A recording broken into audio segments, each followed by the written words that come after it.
La semence, c'est la parole de Dieu. Oui. Ceux qui sont sur le long du chemin, Oui. ce sont ceux qui entendent, puis le diable vient et enlève de leur cœur la parole. Pourquoi? De peur qu'ils ne croient. Pourquoi il ne fait rien d'autre dans ce cœur? Pourquoi il ne fait rien d'autre? Pourquoi ce qui l'intéresse dans ce cœur, c'est la semence? Pourquoi il prend la semence? Pourquoi Satan prend-il la semence chaque matin après ta méditation? Pourquoi il vient voler la semence, la parole que tu as méditée? Pourquoi c'est la parole que tu as méditée qu'il vient voler? Pourquoi?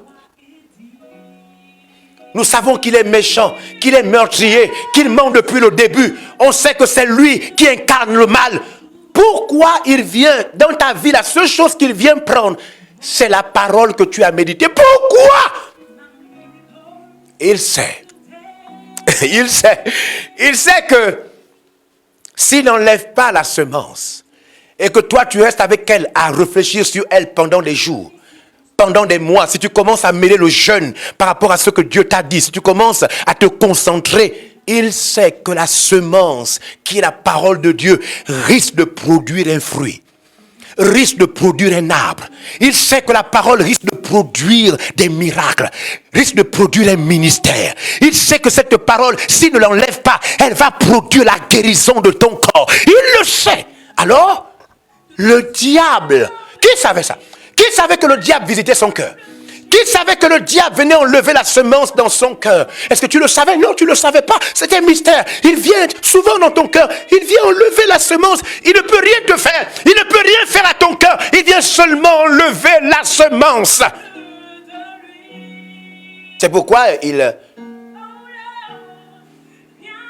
sait que tu as reçu la parole aujourd'hui. J'étais quelque part et j'ai parlé à l'église.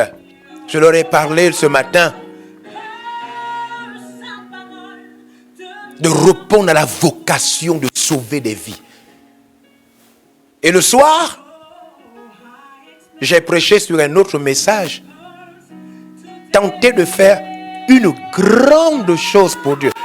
Mais je sais que Satan est déjà passé. Je sais qu'il est déjà passé. Et certains n'ont même plus la parole. Il a volé ça parce qu'il sait que s'il laisse ça, quelqu'un risque de faire une grande chose pour Dieu. Oui. Le diable vient et enlève de leur cœur la parole de peur qu'ils ne croient et soient sauvés. De peur? De peur qu'ils ne croient. Le diable a quoi? Peur. Il a peur. Il dit non, il faut vite enlever. Eux aussi vont à l'église le matin. Tous les dimanches, les démons vont à l'église. Mais ils ne viennent pas pour adorer, ils ne viennent pas pour chanter. Je confirme. Ils viennent seulement attendre la fin de la parole pour enlever la semence. Ils ont aussi leur communauté. Ils viennent dans toutes les communautés, au Togo, partout, ils viennent. Ils disent, bon, toi tu vas là-bas, toi tu vas là-bas, toi tu vas là-bas. Leur culte, c'est à la fin de ton culte, enlever la semence. De peur. De peur que tu ne médites trop longtemps sur ça et que tu ne sois délivré. Sauvé de n'importe quelle situation. De peur que ton ventre ne s'ouvre et que tu commences à avoir des enfants. De peur que tu ne réussisses ton mariage. De peur que ton couple ne s'arrange, ne soit restauré. Ils viennent vite enlever la semence. Je vous dis une chose, et suivez-moi. Quand vous voyez Satan qui rentre chez vous, et la seule chose qui l'intéresse, c'est la semence, réfléchissez. La seule chose qui intéresse Satan, c'est enlever votre semence. C'est que lui, il sait. Satan sait. Il sait que si tu médites ce livre jour et nuit, il sait que si tu médites ce qui a été déposé dans ton cœur jour et nuit, et que tu agis fidèlement selon ce qui est écrit, il sait que tu auras du succès, que tu réussiras, que tu deviendras un guérisseur des nations, qu'à travers toi, la puissance de prospérité de Dieu va combler le monde. Il sait que si tu gardes la semence, des arbres qui portent des fruits puissants vont naître en toi. Alors Satan vole ta semence depuis des années. Depuis que tu es converti, il vole. Il vole. Il vole. Il vole. Il se disait que personne n'allait te renseigner, que personne n'allait un jour te le dire.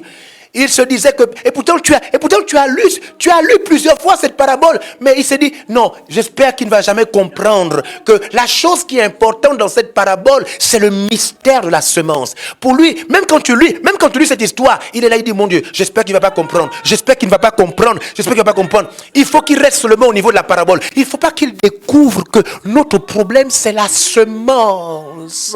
Et si ce livre de la loi, si tu le médites jour et nuit, et tu ne te détournes pas, et si tu restes fidèle, si tu agis comme le texte dit, et si tu réfléchis matin, midi et soir, et tu te rendras compte que ton entreprise marche, tu te rendras compte que tes enfants n'échoueront plus jamais, tu te rendras compte que ta maison sera prospère.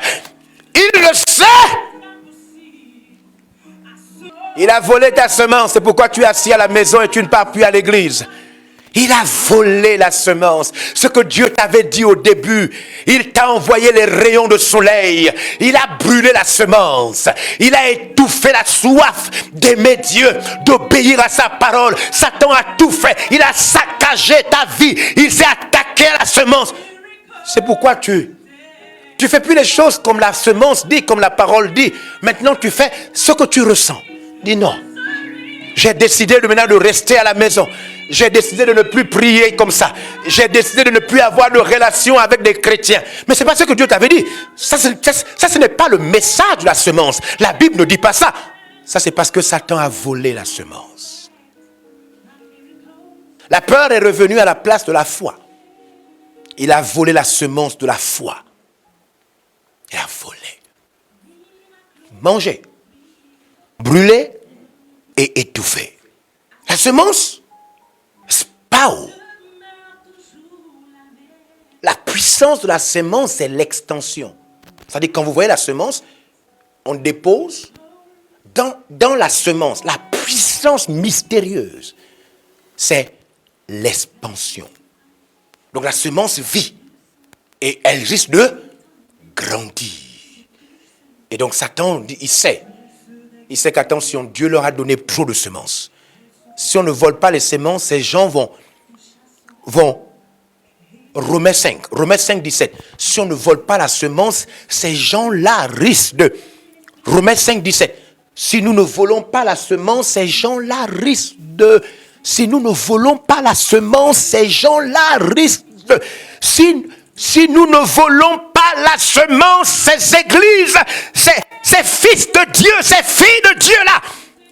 Romains 5, 17, il est écrit. Si par l'offense d'un seul, la mort a régné par lui seul, à plus forte raison ceux qui reçoivent l'abondance de la grâce. Nous sommes dans quoi? L'abondance de la grâce. L'abondance de la grâce. Et il dit non, enlevez ça rapidement. Il ne faut pas qu'ils sachent qu'ils sont dans l'abondance de la grâce. Oui. Et du don de la justice. Oui. Régneront-ils dans la vie par Jésus-Christ lui seul? Alors si tu ne fais pas attention, si Satan ne vole pas la semence, tu risques de quoi? Régner dans la vie. Yes. Satan doit voler la semence, parce que s'il ne vole pas la semence, tu risques de régner dans cette vie par Jésus-Christ. C'est pourquoi il doit voler la semence. Parce que tant que l'héritier n'a pas de semence, il reste comme un esclave. Même s'il est héritier. Vous pouvez retrouver l'intégralité de ce message sur la page Facebook et la chaîne YouTube de l'apôtre évangéliste Georges Olivier Passabois. Abonnez-vous et ne ratez plus rien. Cet extrait a été réalisé grâce au concours des partenaires VLR Impact TV. Merci, chers partenaires.